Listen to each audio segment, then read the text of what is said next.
Good day, everyone.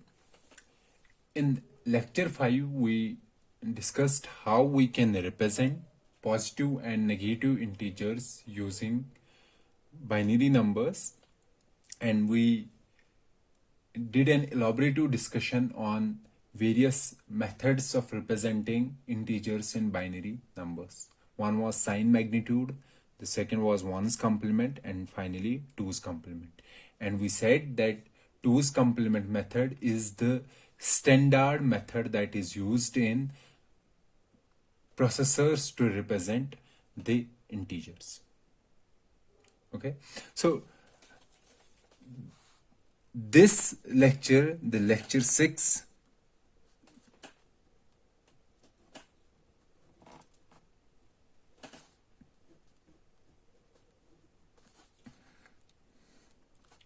this lecture will be dedicated to representation of floating point numbers in our computer system. So how we represent floating point numbers in a computer? So basically we have to find the representation of floating point numbers in binary. Okay. What is a floating point number? First we have to understand what do we mean by a floating point number. So we will understand this in terms of a decimal number, or we can say in terms of a base number. A floating point number is a number where the decimal point is variable. Okay, we can have 1.356. So we can say the number of digits, okay, after the decimal point is variable. Okay. If the number of digits after the decimal point are fixed, then such a number is called fixed point number. So floating point number is a number where the number of digits after the decimal point is variable, whereas fixed point number is a number where the number of digits after the decimal point are fixed. Okay. So these are some of the examples. For example, minus 2.3 e raised power plus 5, or this e raised power plus 5 means 10 raised power 5. Okay. So these are decimal numbers. If I have a decimal number, let's say 326, we have described in the previous lecture that this number can be represented as I running from 0 to n, ai into 10 raised power I. Okay. This is related to a decimal number where I is the index. I starts from this point. I is 0, 1. Similarly, a floating point number, let's say this. Okay. This can also be represented in this format. And the index of I will start from 0, 1, 2, and after the decimal point, it will be minus 1, minus 2.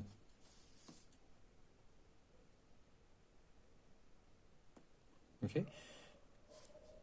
And we can write that summation I running from minus n to n ai into 10 raised power I. So using this formula, I can expand this and it will be equaled. Let's take ai as the index, and this minus n is the ending n, that is minus 2. So we have to start from minus 2 to plus 2. Okay, so we will write ai, a minus 2. What is a minus 2? That is 2.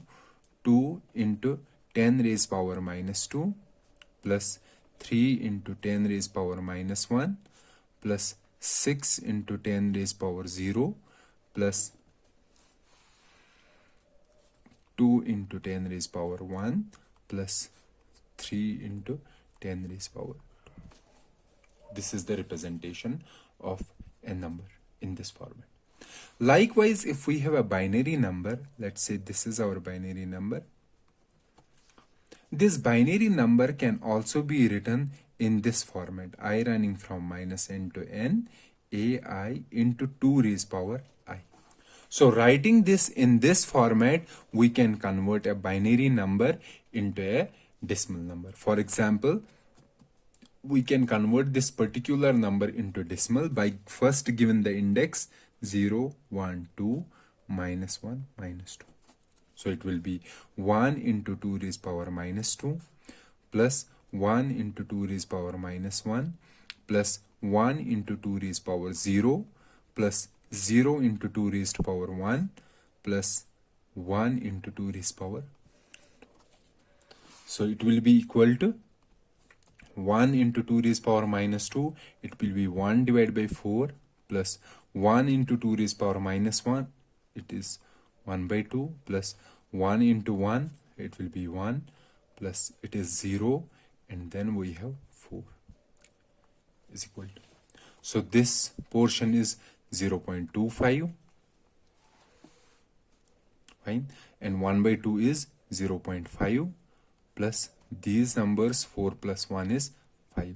So the answer is 5.75. This is how we convert a floating point number into decimal. So what is the reverse? How we can convert this number? So what is this number? This number is a decimal number, decimal floating point number. How we can convert a decimal number with decimal floating number into binary? The technique is very easy. What? That first you convert this portion 5. So how we will convert 5? We will write 101 representing 5. Now we have to convert this decimal portion. So you know how to convert this 5 by division rule, and converting the portion after the decimal point, we have to apply the multiplication rule. The multiplication rule is multiply this decimal number by 2 and keep on multiplying. Okay, so 2 into this 0.75, it will be 1.5. So whatever is here before the decimal, write this number as it is and take this portion 0.5 and repeat the multiplication till we reach 0. After the decimal point we will have a 0. So 5 into 2 is 10, it is 1.0. So write 1 here. Since after the decimal 0 came, so we will stop. Okay, and write from top down bottom. So it will be 1 1. So before the decimal it is 101, after the decimal it is 1 1. So these are very simple and easy concepts which you can easily take the examples and do the conversion. Okay. So in decimal format, if we have a number 538.76, okay, instead of writing this, we can write 5.3876 into 10 raised power 2. Okay, so the decimal number, the common format of a decimal number is d into 10 raised power e. So e is an exponent, and this e can be positive or negative. Okay, and this d we call significant.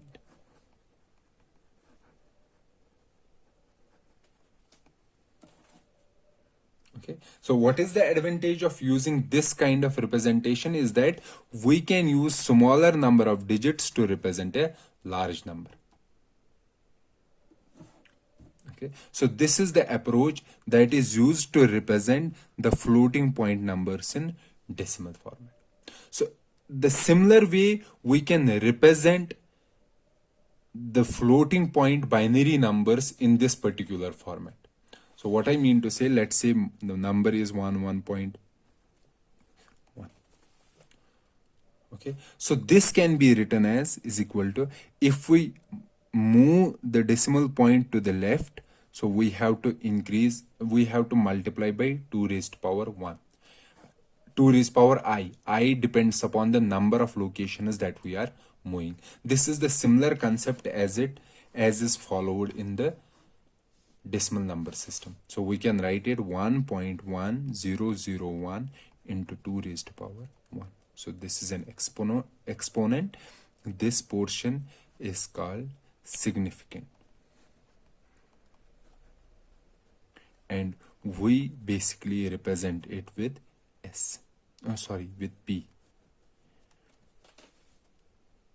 Okay. So a binary number can be represented in this format. P into, this is P int, this is base raised power exponent. And we can have a sign, positive sign or negative sign. Okay, this positive sign or negative sign. We can write it as like this: -1 raised to power S into P into B raised to power E. So what is this? S is a sign bit. It is a sign bit. So for positive numbers it is 0 and for negative numbers it is 1. So -1 raised to power 0 will be 1. So it will become a positive number. -1 raised to power 1 is -1. So it will become a negative number. So this is the general representation of binary numbers, binary floating point numbers. And this is,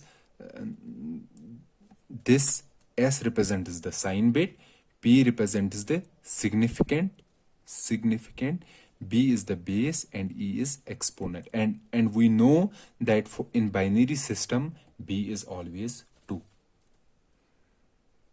And this P, we have a normalized representation. In normalized representation of floating point numbers, this P is of this format. There will be 1 followed by a decimal point, and there will be some other binary digits. So the first digit will be 1 followed by a decimal number and then other binary digits.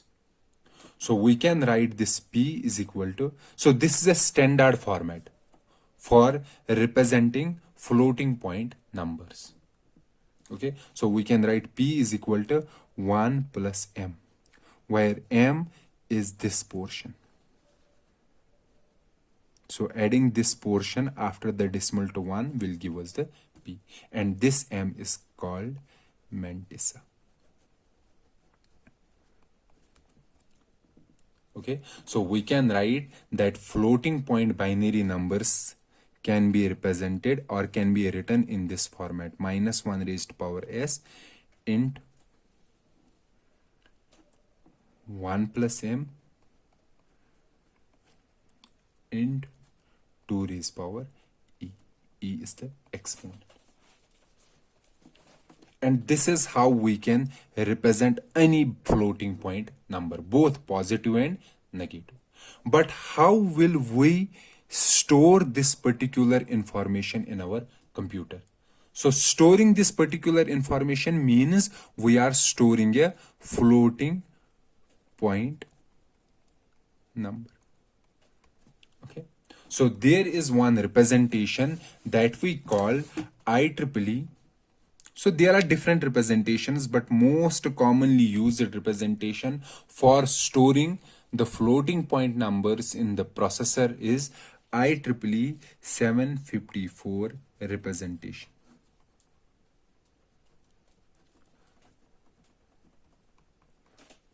So in this particular representation, we are storing each floating point number using 32 bits. Okay, so the 32 bits are like this. So each floating number is represented or stored in these 32 bits, and these 32 bits are divided in three parts. This first part is called a sign bit. This is of size 1. Okay. The second part, this part, we call exponent, and this is of 8 bits. And the third part is required to store Mantissa, and it is of 23 bits.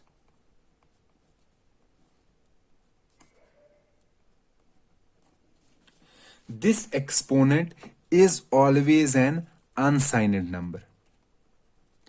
Unsigned means it is always a positive number. However, we know that this exponent can be a positive or a negative number, because let me give an example. Let's say we have a number like this.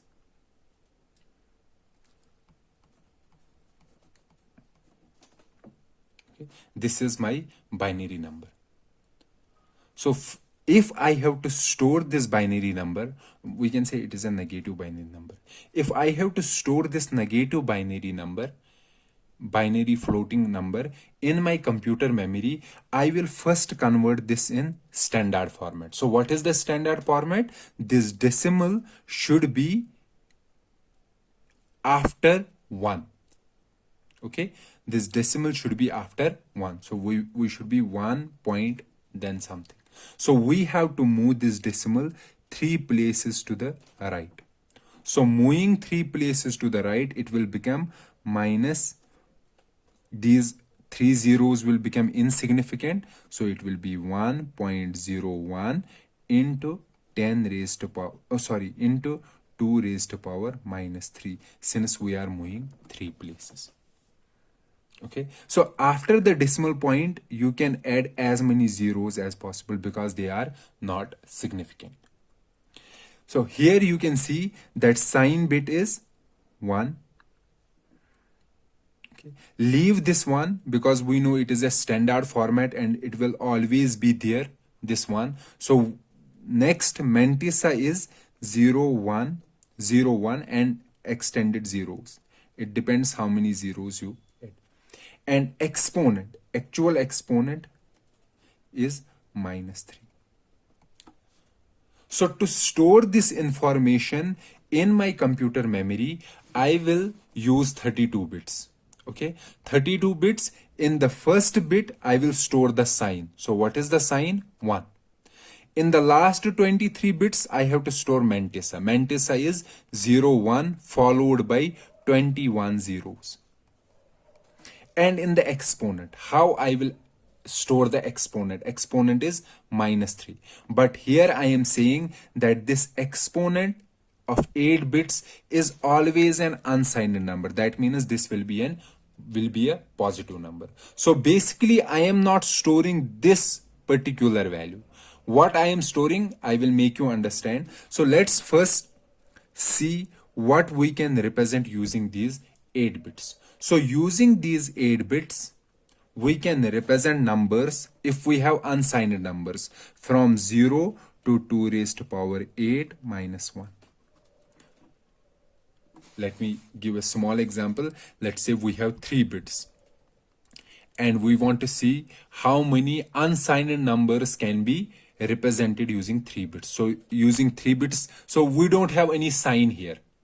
So most significant bit will not represent the sign. Why there is no need of a sign? Because we are saying that 3 bits are used to represent unsigned number. Unsigned number means a positive number. So every number will be having a positive sign. So 3 numbers will represent 0, 0, 0, 0, 0, 1, 0, 1, 0, 0, 1, 1, 1, 0, 0, 1, 0, 1, 1, 1, 0, 1, 1, 1.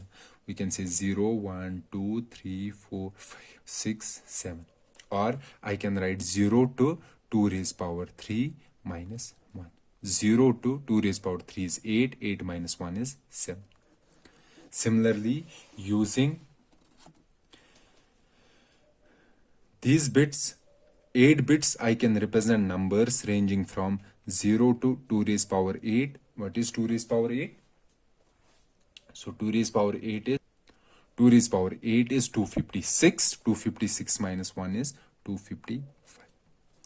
So this exponent contains values ranging from 0 to 255, and I said that these are unsigned numbers. Okay, so what we are doing, if I have to store -3, I will always add to this -3 a specific number, some specific number, such that this number comes between 0 and 120, 0 to 255. And that specific number is called, this is called a bias. So we are adding 127 to this exponent to find the value that we will store here. So what we will store, 127 minus 3 will be 124. So we are not storing -3 here, but instead we are storing 124. And since 124 comes under 0 to 255, so we can easily store this here using 8 bits. Okay, so if our exponent is 5, actual exponent, what will we store here? We will store 5 plus 127, and that will be 132. So this is also called extended 127 representation.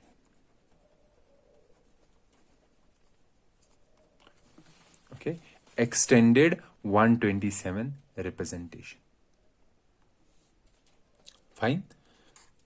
So where from this 127 comes, so whatever the exponent is here, this extended will be 2 raised to power exponent minus 1 minus 1.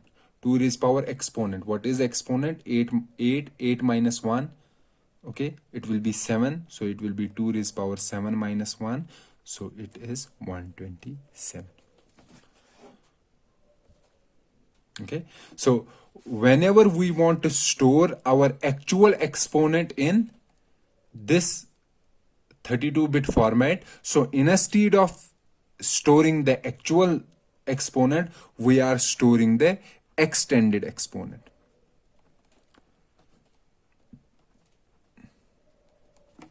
That extended exponent is actual exponent, so we are storing E. Okay, and EA is our actual exponent. So basically we are storing EA, actual exponent, plus 127 in our exponent part. Okay, so if I have been given this 32 bits and the exponent is, let's say it is 200. This exponent, extended exponent, is 200, or I can say E is 200. So what is E? 200. If I have to find the actual exponent, what will be the actual exponent? Actual exponent will be EA is equal to E minus 127 is equal to 200 minus 127.